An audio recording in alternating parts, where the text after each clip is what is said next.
السلام عليكم ورحمة الله تعالى وبركاته، أهلا وسهلا متابعينا الكرام. اليوم إن شاء الله غادي نقدم لكم سمك السردين في الفرن محمر ومقرمش بدون قلي. كيجي رائع وولذيذ بزاف بتتبيله جد رائعه ولذيذه.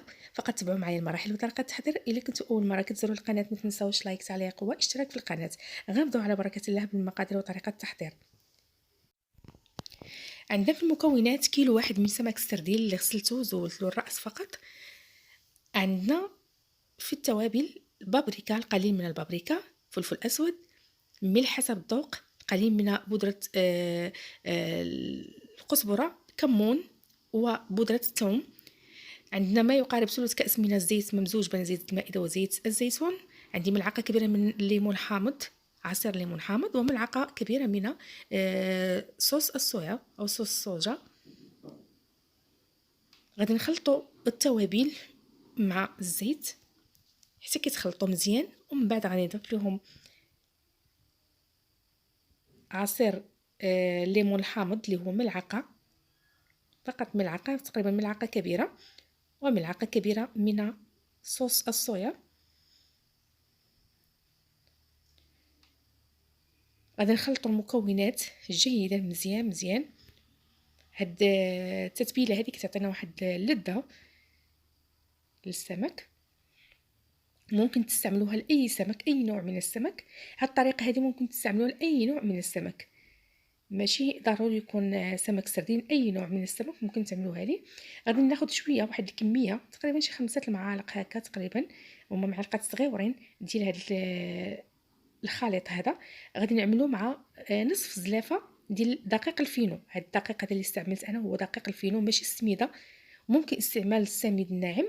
هذا فقط دقيق الفينو او دقيق القمح الصلب يعني كيكون ناعم، او دقيق السيمولينا، دقيق السميد. كناخذ هاد التسبيله هذه، من بعد ما خلطت داك الدقيق نخليوها على جنب، وغناخذ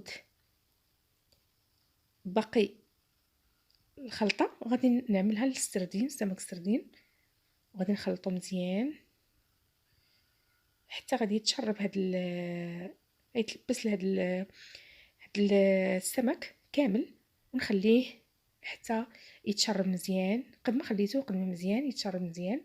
بالنسبه لهاد الدقيق هذا، هنا كنعملوه في شي صحن باش كيسهل عليا الاستعمال ديالو، لانه غادي ناخذ السمك السردين وغادي نبدا نلبس ليه هاد الدقيق هذا.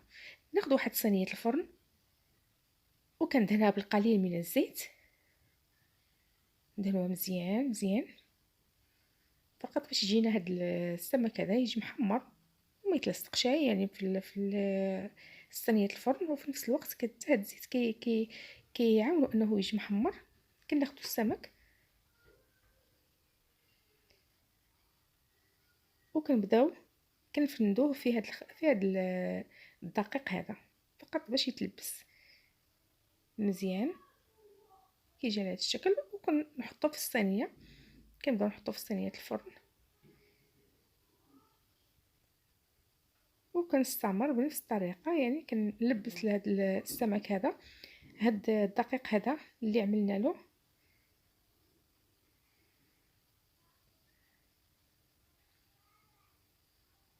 اللي حتى هو عملنا له شويه ديال هاد الخليط او هاد الصوص اللي عملنا او هاد التتبيله. انا استعملت تقريبا نصف زلافه، نص زلافه اللي كانت كافيه. بقيت بنفس الطريقه كنعمل السمك في الدقيق حتى كملت الحبات عندي كاملين ودخلته الفرن. طبعا طيبته، شعلت عليه من الفوق ومن التحت بجوج على درجة الحرارة اللي عملت 270.